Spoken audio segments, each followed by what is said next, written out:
Hello all students. इस lecture में अपन अध्यारोपण के सिद्धांत की बात करेंगे।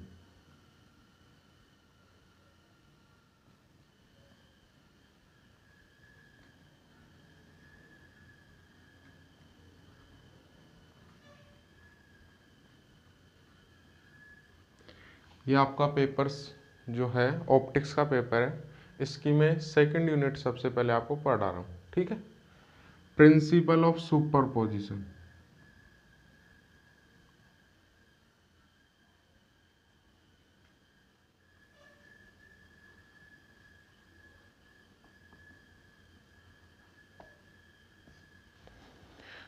तो देख क्या होता है प्रिंसिपल ऑफ सुपरपोजिशन या अध्यारोपण का सिद्धांत किसे कहते हैं।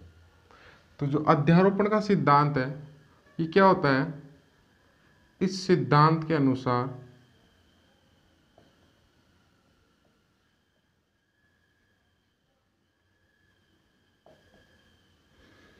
दो या दो से अधिक तरंगे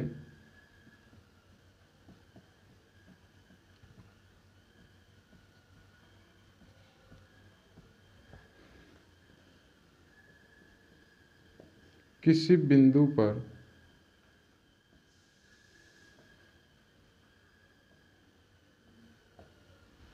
अध्यारोपित होती है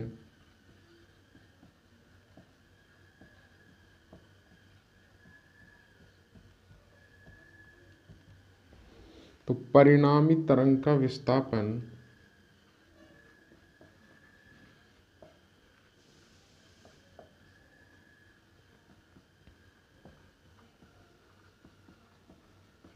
उन सभी तरंगों के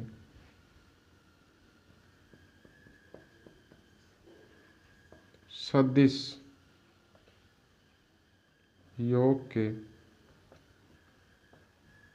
तुल्य होता है।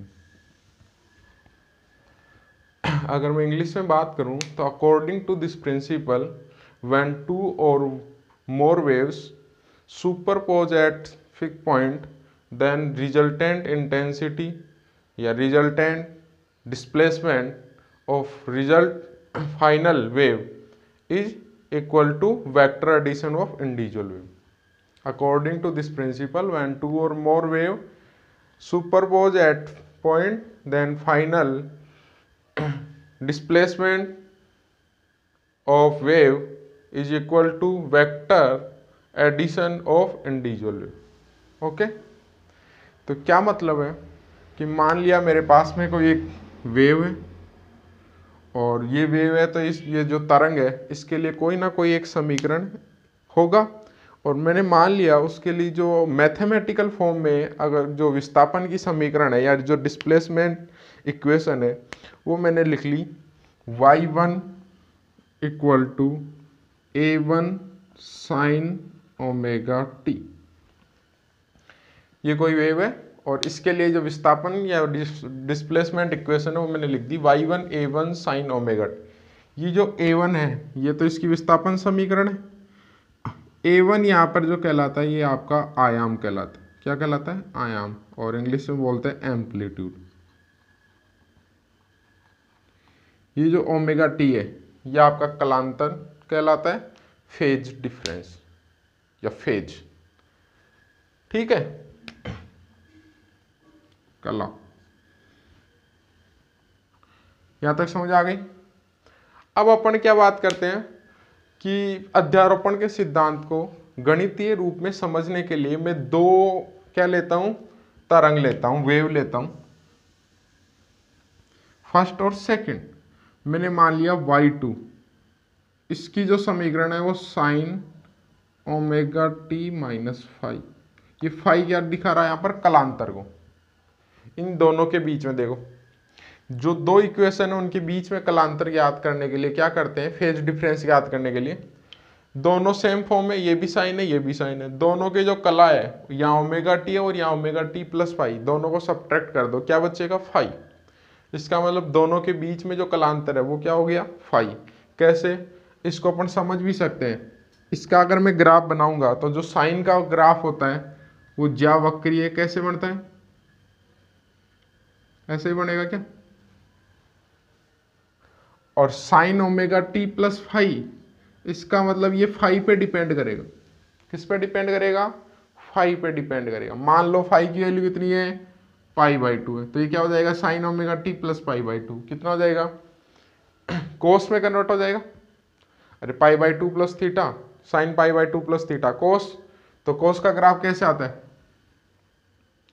साइन 0 पे 0 होता है, कोस 0 पे 1 होता है। तो कहाँ से स्टार्ट होगा, यहाँ से। इसका मतलब इन दोनों के जो कोई भी एक अगर मैं पॉइंट लूँ तो उस पॉइंट पे इन दोनों इक्वेशन में फेज डिफरेंस कितने का होगा। अगर पाई बाई टू लिया तो पाई बाई टू, तो मैंने पाई बाई टू ना लेके एक जनरल फॉर्म उसकी ले ली फाई, तो वो क्या डिनोट करेगा, उन दोनों के बीच में फेज डिफरेंस।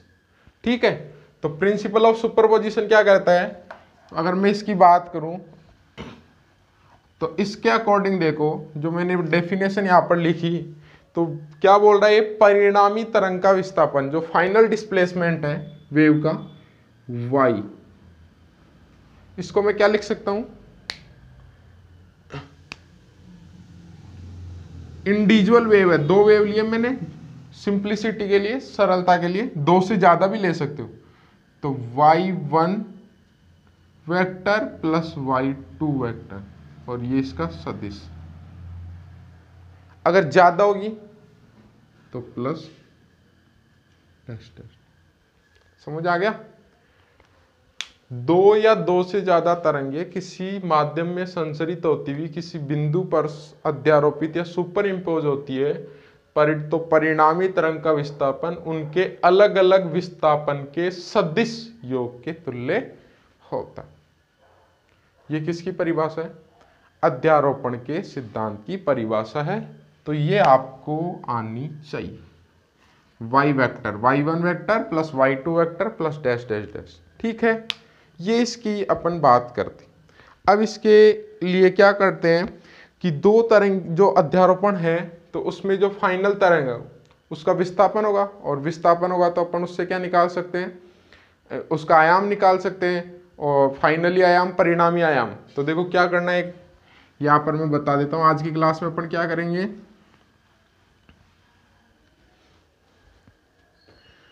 परिणामी तरंग जब अपने को मिल गई तो अपने को क्या निकालना है, परिणामी आयाम। और परिणामी आयाम जब अपने को मिल जाएगा तो उससे क्या निकाल सकते हैं अपन, इंटेंसिटी, तीव्रता। ये फाइनल एम्पलीट्यूड, रिजल्टेंट एम्पलीट्यूड मिल गया। इससे अपन क्या निकाल सकते हैं, इंटेंसिटी, तीव्रता।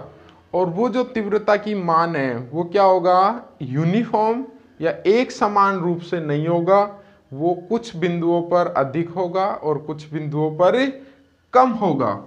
क्या होगा, कुछ बिंदुओं पर अधिक होगा और कुछ बिंदुओं पर कम होगा।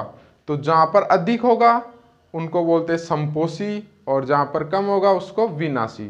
तो इसको अपन क्या करते हैं, डिटेल से अपने को पढ़ना है, संपोषी और विनाशी व्यतिकरण क्या होता है। तो इसके लिए मैं डेफिनेशन लिखता हूं, या जो अपना हेडिंग है वो क्या होगी, संपोषी व विनाशी व्यतिकरण हेतु शर्त या कंडीशन। देखो संपोषी व्यतिकरण जो होता है, या जो संपोषी है उसको बोलते हैं कंस्ट्रक्टिव, और जो विनाशी है उसको बोलते हैं डिस्ट्रक्टिव।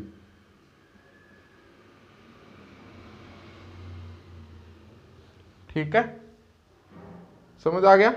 अब संपोषी किसको कहते हैं, विनाशी किसको कहते हैं। तो सबसे पहले मैं इनकी डेफिनेशन दिए बगैर इसकी कुछ कैलकुलेशन करता हूं, जिससे आपको इजीली समझ आ जाएगा कि संपोषी किसको कहते हैं और विनाशी किसको, और फाइनली अपन इनको समझने की कोशिश करेंगे। तो जैसे मैंने पहले जो दो वेव ली थी उनकी इक्वेशन लिख देता हूँ, y1 a1 sine omega T, और y2 क्या लिखी थी, a2 sine omega T plus 5। मैंने मान लिया सिंप्लिसिटी के लिए कि जो दोनों तरंग है वो एक ही दिशा में संचरित हो रही है, एक ही दिशा में संचरित हो रही है, तो जो इनका परिणामी तरंग होगी y, उसको मैं क्या लिख सकता हूँ y1 प्लस y2। वेक्टर क्यों नहीं लगाया, क्योंकि एक ही दिशा में है, तो ये भी आई कैप ये भी आई कैप, दोनों क्या हो जाएगी, ऐड हो जाएगी। ठीक है, तो परिणामी विस्थापन समझ आ गया, y equal to y1 plus y2, सदिश योग दोनों सेम डायरेक्शन में, तो क्या होगा a1 sine omega T plus a2 sine omega T plus 5, ये मिल गई y। अब आप जानते हो एक formula sine a plus B का, और वो क्या होता है sine a cos b plus cos a sine b, ये सब लोग जानते हैं। इस फॉर्मूले को मैं क्या करता हूं साइन ओमेगा टी प्लस 5 इसमें पुट करता हूं, ठीक है। तो साइन ओमेगा टी प्लस 5 में अपन जैसे इसको पुट करेंगे तो क्या वैल्यू मेरे को मिलेगी, ध्यान से समझे,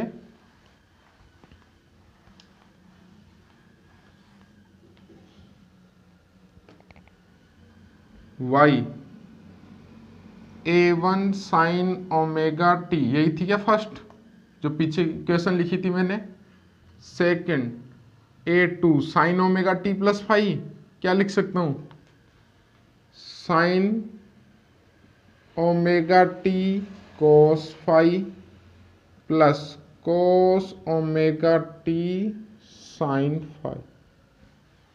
क्लियर है। अब देखो इसमें भी साइन ओमेगा टी है और इसमें भी साइन ओमेगा टी है, तो मैं क्या लिख सकता हूँ यहाँ a1 और यहाँ a2 कोस 5, तो a1 प्लस a2 कोस 5 और साथ में मल्टीप्लाई साइन ओमेगा टी। यहां तक समझ आ गया, sign omega T sign omega T, यहां बचा a1 या a2 कोस 5, ठीक है। नेक्स्ट प्लस a2, यहाँ क्या बचा साइन 5 और कोस ओमेगा टी। अब देखो इसमें क्या करते हैं अपन, ये मेरे पास एक इक्वेशन मिल गई, लेकिन इस इक्वेशन से मैं कुछ भी परिणाम या रिजल्ट नहीं बता सकता या उसकी व्याख्या एक्सप्लेनेशन नहीं दे सकता। तो एक्सप्लेनेशन नहीं दे सकता तो मैं क्या करता हूं, इसको कुछ एक फॉर्म में कन्वर्ट करने की कोशिश करता हूं जिससे कि मैं उसके रिजल्ट को एक्सप्लेन कर सकूं। तो क्या करता हूं, जैसे फॉर्मूला है ऐसे मेरे को एक फॉर्मूला इसको बनाना है, तो देखो साइन आ रहा है तो ये क्या आना चाहिए, इसको मैं क्या मानूंगा कोस, तो मैंने क्या मान लिया a1 प्लस a2 कोस 5। जो a1 प्लस a2 कोस 5 है उसको मैंने क्या मान लिया a कोस थीटा, कोई नई क्वांटिटी मान ली। ये माना तो इसका आगे एक्सप्लेन भी अपन करेंगे क्यों माना ऐसा, ठीक है। लेट, और जो नेक्स्ट है ये देखो, ये तो वेरिएबल है, जो कांस्टेंट क्वांटिटी है उसी को आप मान सकते हो। ये तो देखो टाइम के रेस्पेक्ट में ओमेगा टी के साथ में चेंज हो रही है। तो जो नेक्स्ट क्वांटिटी है वो कौन सी है, a2 साइन 5, तो इसको मैंने क्या मान लिया a कोस आ रहा है तो साथ में साइन बढ़ना चाहिए ना अभी, तो ये a साइन थीटा। देखो इसको मानने से क्या हुआ, वैल्यू पुट कर दो इसमें, इसको 1 नंबर दे दे, इसको 2 और इसको 3, तो समीकरण 1 में 2 व 3 से मान रखने पर क्या वैल्यू आएगी y की, a cos theta sine omega T plus a sine theta cos omega T. देखो a ये मैंने दोनों सेम क्यों माने, ये कॉमन आ जाएगा, कोस sine theta cos 5 plus cos theta sine 5, ये इस फॉर्मूले के अकॉर्डिंग ना, साइन ए कोस बी, साइन ए कोस बी प्लस कोस ए साइन बी, तो क्या लिख सकता हूँ sign omega T plus theta. समझ आ गया क्या यहाँ तक? क्या वैल्यू आ गई बाई की?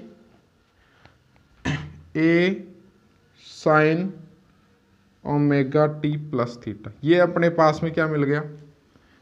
परिणामी विस्थापन।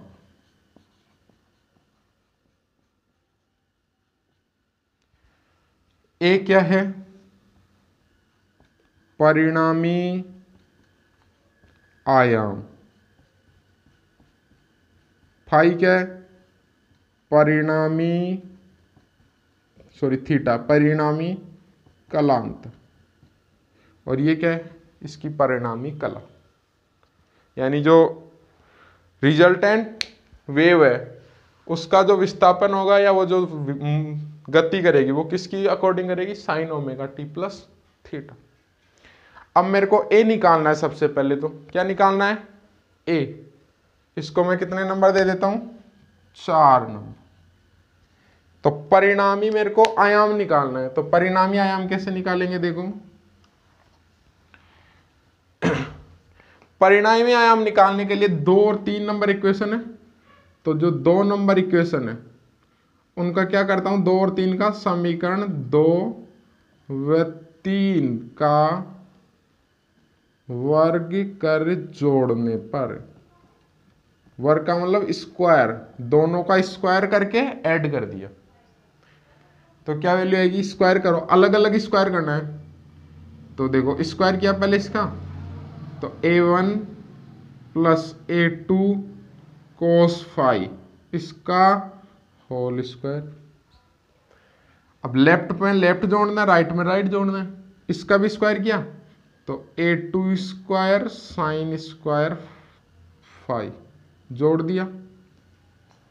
ऐसे इधर इक्वल में इसका स्क्वायर किया, a square cos square theta plus इसका स्क्वायर किया तो a square sine square theta. बोलो सबको समझ आया? यहां तक कोई डाउट नहीं? चलो सिंप्लीफाई करें, सोल्व करें इसको। ए प्लस बी का होल स्क्वायर क्या होता है? A square plus b square plus 2ab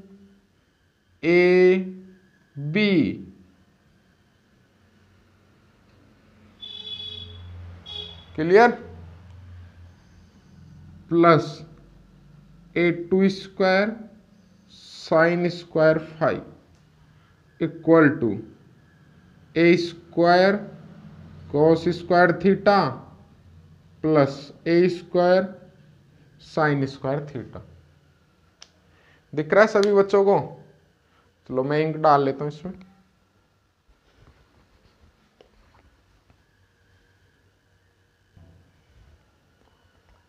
तो देखो मैं इसको क्या लिखता हूं? a1 square plus a2 square cos square five plus a2 square sine square five.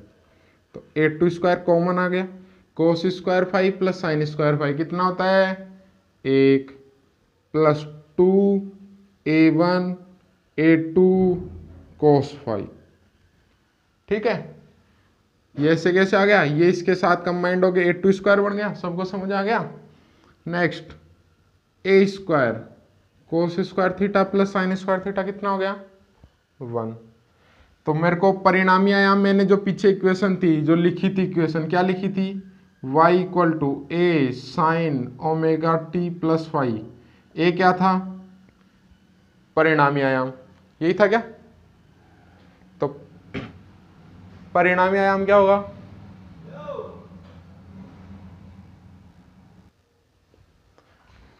परिणामी आयाम क्या होगा?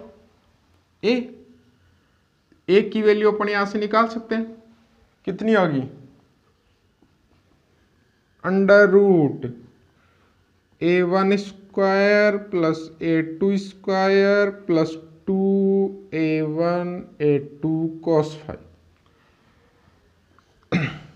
ये अपने को क्या मिल गया? परिणामी आयाम। क्या मिल गया? परिणामी आयाम। इस परिणामी आयाम की सहायता से अपन क्या कर सकते हैं? तीव्रता निकाल सकते हैं। क्या निकाल सकते हैं? इंटेंसिटी। और इंटेंसिटी देखो क्या होती है?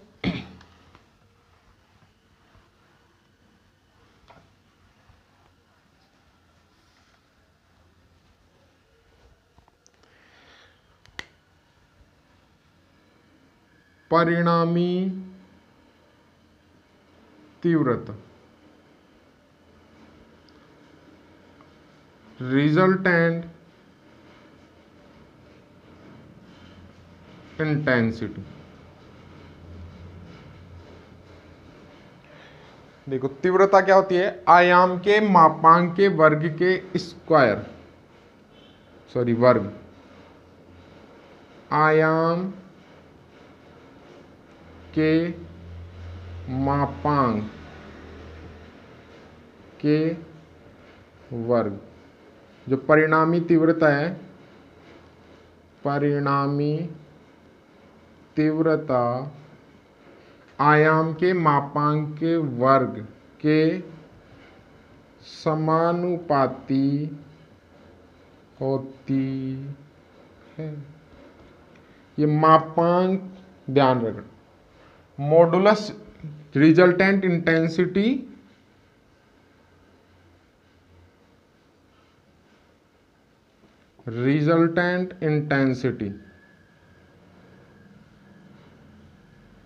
is proportional to modulus of amplitude का स्क्वायर। मॉडुलस की बात क्यों की मैंने? देखो ये आपको याद रहेगा सबको। चलो मैं यहाँ बता देता हूँ। मेरे पास में जैसे ये जो तीव्रता है, ये एक वास्तविक राशि होती है।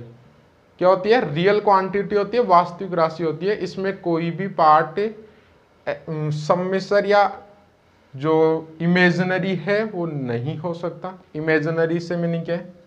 मान लो मेरे पास में जो आयाम है a, उसकी वैल्यू दे रखी है 3 आयोटा। अब देखो क्या फर्क है, एक तो आप इसके मापांक का स्क्वायर करो और एक सिंपल स्क्वायर करो। तो मैं करता हूं सबसे पहले a स्क्वायर, तो क्या वैल्यू आएगी? 3 आयोटा इंटू 3 आयोटा, कितनी वैल्यू आएगी? -9। ये होगी क्या? लेकिन मैं इसके मोड मापांक का स्क्वायर करता हूं, इसका मतलब 3 आयोटा का मापांक का स्क्वायर, और 3 आयोटा के मापांक का स्क्वायर का मतलब क्या है? 3 आयोटा इंटू 3 आयोटा का कॉम्प्लेक्स कॉन्जुगेट। ये इसके मापांक का मतलब होता है। तो क्या वैल्यू आएगी? 3 आयोटा, 3 ऐसे कैसे? 3 का कॉम्प्लेक्स कॉन्जुगेट तो 3 होगा, संयुग्मी, और आयोटा का संयुग्मी क्या होता है? Minus iota. तो कितनी वैल्यू आएगी? 9। फर्क मिला ना? जब वास्तविक संख्या होगी, आयाम क्या होता है? अगर वास्तविक संख्या है तो उसकी जो मॉडुलस स्क्वायर वो सेम मिलेगा। लेकिन अगर इमेजिनरी पार्ट है या इमेजिनरी है आयाम, तो उस केस में दोनों का मान अलग अलग होगा। तो आपको हमेशा क्या बोलना है? जो रिजल्टेंट इंटेंसिटी या जो परिणामी तीव्रता है, या जो भी तीव्रता की अगर मैं बात करूं ओनली इंटेंसिटी, तो वो क्या होगी? आयाम के मापांक के वर्ग के समानुपाती होती है। यह एक वास्तविक या रियल क्वांटिटी होती है जिसको अपन मेजर कर सकते हैं। इसलिए इसका मान काल्पनिक या इमेजिनरी नहीं हो सकता। इसलिए अपन इसके मापांक का वर्ग करते। बात समझ आ गई क्या सबको? सबको समझ आ गई? ठीक है। इसका स्क्वायर कर दे, तो स्क्वायर था ना पहले, तो मैं क्या करता हूं? A square equal to A1 square plus A2 square plus 2A1 A2 cos 5। इसको लिख लिया।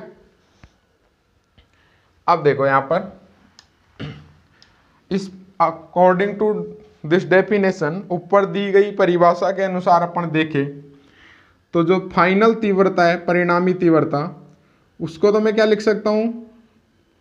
A mod square. अगर ये वास्तविक संख्या तो सीधा ए स्क्वायर लिख सकते हैं अपन, ठीक है। I is proportional A square. ये कौन से की फर्स्ट जो तरंग थी या जो प्रथम तरंग है उसका क्या है आयाम, इसका मतलब इसकी जो तीव्रता मिलेगी जो फर्स्ट तरंग की मिलेगी, तो इसको मैंने डिनोट कर दिया I1। किस क्या लिख सकता हूं A1 स्क्वायर। अब देखो यहां पर, और ये जो है ये किसकी है सेकंड, तो I2 is proportional A2 square. सभी क्या होंगे, और अगर ये सभी वास्तविक संख्या है तो इनका मापांक भी सेम ही होगा। मैं मान लेता हूं ये वास्तविक संख्या है, तो प्रोपोर्शनल हटाएंगे तो क्या आएगा के आएगा,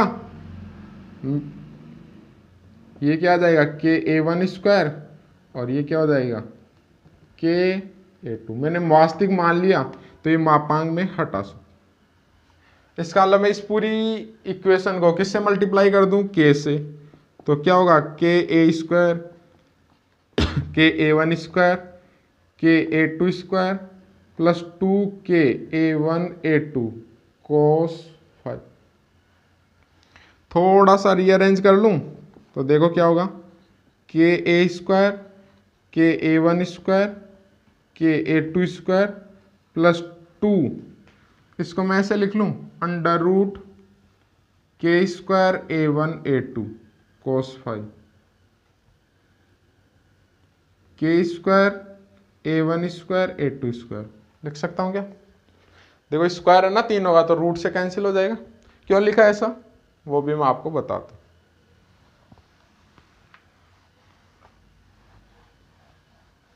देखो के ए स्क्वायर क्या बन गया आई, के A1 स्क्वायर क्या बन गया I1, के A2 स्क्वायर क्या बन गया I2 प्लस 2, इसको मैं लिख सकता हूँ रूट के square A1 square A2 square, इसको ऐसे लिख दूँ के A1 स्क्वायर के A2 स्क्वायर लिख सकता हूँ। के को दोनों के साथ लिख दिया। के ए स्क्वायर क्या बन गया, के स्क्वायर क्या बन गया I1, के A2 स्क्वायर क्या बन गया I2। तो ये परिणामी तीव्रता फाइनल इंटेंसिटी मिल गई। क्या मिली I equal to I1 plus I2 plus 2 under root I1 I2 और साथ में cos 5।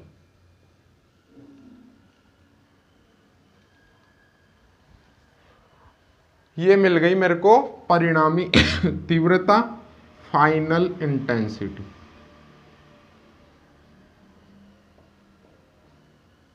क्लियर, अरे सबको क्लियर है, ठीक है। अब मैं जो बात कर रहा था ना समपोषी विनाशी व्यतिकरण, वो तो अभी तक कहीं आया ही नहीं सर। अपन ने पूरा पढ़ लिया, इसमें कुछ कहीं भी समपोषी विनाशी का नाम ही नहीं आया। तो समपोषी विनाशी क्या होता है उसकी बात अपन यहाँ करें। इस तीव्रता का मान किस पे डिपेंड कर रहा है, कलांतर पे। कोस फाई है ना, फाई पे डिपेंड कर रहा है, फाई पे डिपेंड कर रहा है। इसका मतलब फाई की वैल्यू, कोस फाई की वैल्यू जो कोस है उसकी वैल्यू कहां से कहां तक हो सकती है, -1 टू +1 हो सकती है, मैक्सिमम +1 और मिनिमम -1। तो इस फाई की वैल्यू के आधार पर ही इस समीकरण को या इस इक्वेशन को 2 पार्ट्स में अपन डिवाइड कर सकते हैं। एक कौन सी, समपोषी व्यतिकरण, और समपोषी व्यतिकरण किसे कहते हैं, जहां पर तीव्रता का मान अधिकतम हो, और दूसरा विनाशी व्यतिकरण जहां पर तीव्रता का मान न्यूनतम हो। व्यतिकरण नेक्स्ट लेक्चर में अपन बात करेंगे क्या होता है। तो सबसे पहले मैंने लिखा फाई की वैल्यू 0 हो सकती है, 2 पाई हो सकती है, 4 पाई डैश डैश डैश 2n पाई, n की वैल्यू 0 1 रखोगे 2 रखोगे आ जाएगी। तो कोस के जो 0 2 पाई 4 पाई इन सब पे जो कोस की वैल्यू होती है वो कितनी होती है +1। कोस 0 1 होता है, वैल्यू यहाँ पुट कर दो। तो I equal to I1 plus I2 plus 2 under root I1 I2, ये 1 हो गया। इसको मैं क्या लिख सकता हूँ I1 प्लस I2, सॉरी क्या लिख सकता हूँ under root I1 plus under root I2 इसका होल। इसका मतलब समपोषी व्यतिकरण का मतलब क्या है कि वह व्यतिकरण जिसमें तीव्रता का मान अधिकतम हो उसे क्या कहते हैं, समपोषी व्यतिकरण। यहां देखो अगर I1 equal to I2 equal to क्या ले लूँ I0, तो I की वैल्यू क्या आ जाएगी √I0 plus √I0 whole square, 2 का स्क्वायर 4 और इसका रूट हट जाएगा, तो परिणामी तीव्रता कितनी आ जाएगी 4I0। समझ आ गया क्या? नेक्स्ट कौन सा देखना अपने को, विनाशी व्यतिकरण। तो विनाशी व्यतिकरण में क्या होगा, विनाशी व्यतिकरण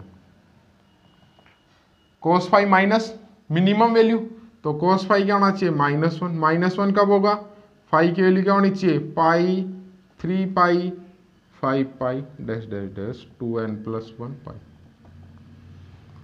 वैल्यू पुट कर दो, क्या वैल्यू आएगी I equal to I1 plus I2 minus cos minus √I1 I, क्या लिख सकता हूँ √I1 माइनस √I2 और इसका होल स्क्वायर।